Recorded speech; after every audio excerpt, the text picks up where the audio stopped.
Hey guys, welcome back to Medical Coding with Blue. Today's episode is all about why you don't have to tab or highlight your books to be successful on your medical coding exams.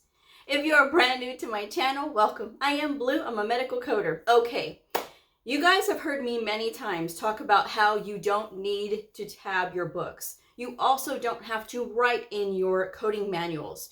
You are allowed to use your medical coding manuals when you're taking a certification exam like the CCS, the CCA, the CCSP, or even the CPC. So this is your diagnosis book. Now notice I don't have my diagnosis book tab. I don't even have it written in. I don't have it highlighted either. And the reason that I don't is because the book already has the answers. I don't have to add anything to it. You know, a lot of people make the mistake, and I say it's a mistake because when you look at some medical coders manuals, you'll see a lot of writing and a lot of highlighting. And to me, it just looks like a mess. It looks like a mess. And then you'll see pages that are torn, pages that are ripped because they are using tabs. Now, guys, all of the information is in here, is written by very highly intelligent people. It does not need you to add anything to it. Well, Blue, this is just how I learn. Now, I understand that, and I understand that there are some people that are going through fast-paced medical coding programs that I've tell y'all a lot not to do. And I know sometimes people just find themselves in there, you know, by accident, really. Because sometimes people just don't know. They get hooked up into it, and then all of a sudden they find out, well, wait a second. But if you are tabbing and highlighting and writing, guys, that's the wrong way. Because that's saying that you're not really getting involved with the book as far as like trying to learn to use the book. Actively use the book. There's a difference between learning the book and actively using the book. The people who actively use the book, meaning that they go through these workbook exercises, they do drills, they look at each and every single page, literally opening up every single coding manual you have to use, and literally physically opening up each and every single page and flipping and looking at all the pages. You don't have to read everything, but doing this will familiarize you with this book and where, you know, references and resources are in the book.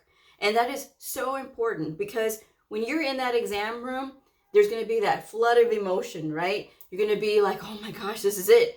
You know, and if you don't know, or if you're not comfortable with these books, if these books still intimidate you because of their size, because they are big, but they're awesome because they have so much really good information in them. But if you're still intimidated by them, you know, you're setting yourself up to fail.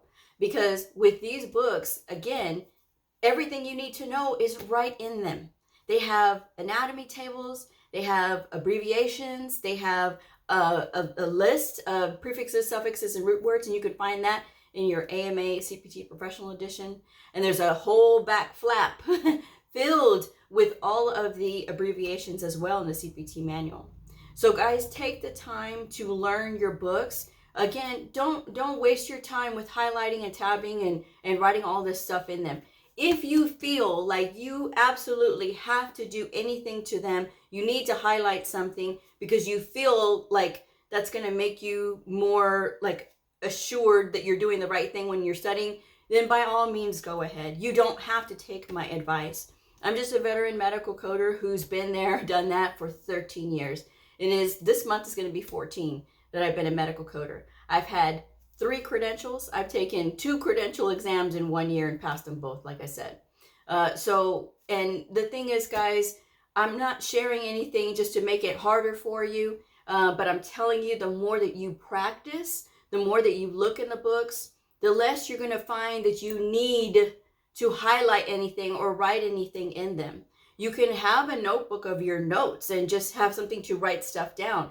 If you are insisting on writing anything down, write out flashcards. I tell you guys this all the time, but there's a lot of people that, you know, try to do the shortcuts. And when you try to do shortcuts, you know, that's what makes things not stick, right? Because you're trying to learn fast. When you're trying to learn fast, the information does not retain.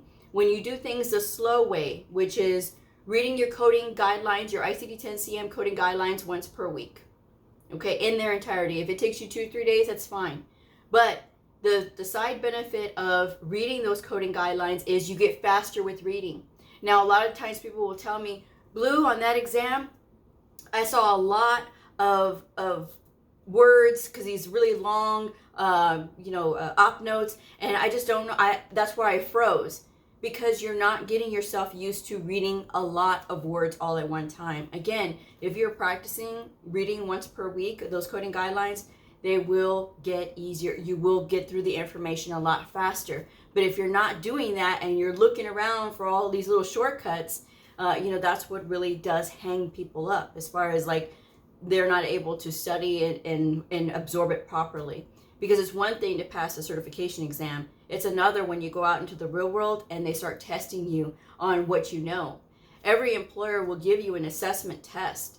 And sometimes in that assessment test, it is about knowing what sections are what. They will ask you, okay, if the code starts with an A, what is it referring to in the ICD-10 CM manual?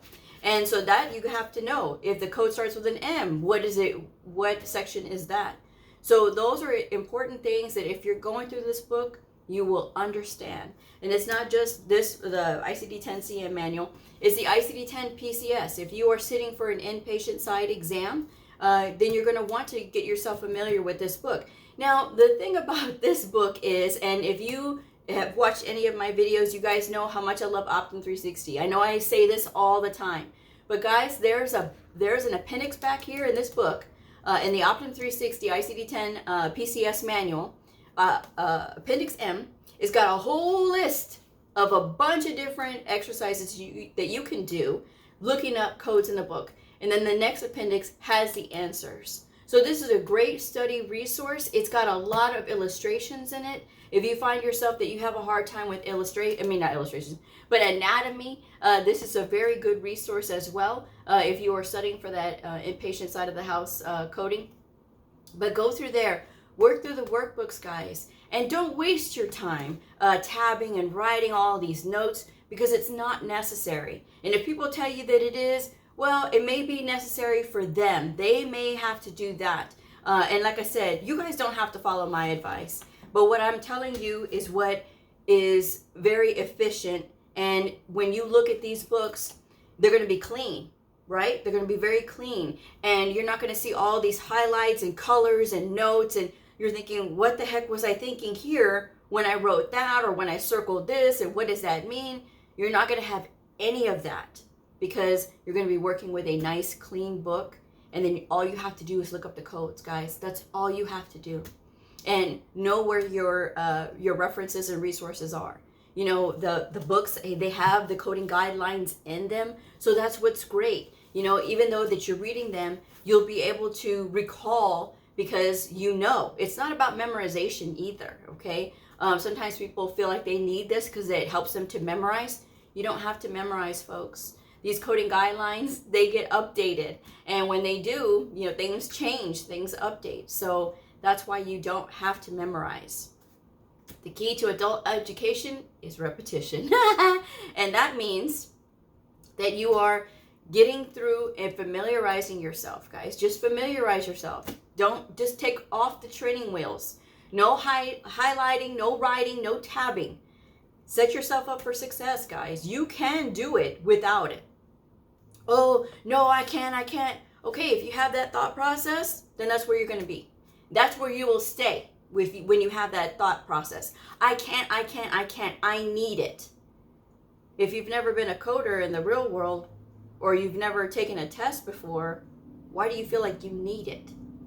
Right? If you've never experienced that before, if you've been studying like you're supposed to, do you really think that you're going to need it? No, absolutely not. You know, it's about building yourself stronger, mentally and physically, being able to get through these manuals in a timely way. But the only way you're going to do that is keeping your books clean, guys. Keeping them clean and being able to flip through and knowing where these sections are in the book. I've demonstrated before many times the CPT manual, and I would always get responses later by email. Oh, Blue, I didn't know about those appendixes in the back. See, if you're not looking through your manual, then how are you supposed to set yourself up for success? we have to be working with these books all the time. And while some people may complain, oh, I don't like these big books, they're going to get bigger. They're going to get bigger because as time goes on, codes do get more specified. There's codes added. Sometimes there's codes deleted. But they never go smaller in size. They always get bigger. And it's good to stay familiar with the book as opposed to really kind of keeping on with the encoder when you are in the real world working. The encoder was designed to help us, but sometimes it doesn't always help because it can lead us to the wrong code if we are not careful. And if you're not using the encoder appropriately, you're going to get the wrong code. That's why having the books handy really does help, and not getting rusty and knowing where things are, again, is going to help you. So my advice is to not circle, not highlight. If you think that it helps you to look at the indented areas on these codes in the CPT manual, guys, if you're looking at the book, you will know, and you won't have to have that crutch of having the indented codes circled. All right, you'll know exactly how to read it. And again, it just makes the book look messy. There's bleeding through the with a marker to the different pages, and by the time you know it, you've got your book all marked up, and it's chaos. Honestly, that's all it is. It's just chaos. At least that's just my advice anyway. So, yes, my advice is to keep your books clean. You don't have to have them all marked up to be successful on your exam. What you do need to do to be successful on your exam is to practice, practice, practice. Blue, it's not retaining. Probably because you are not practicing enough.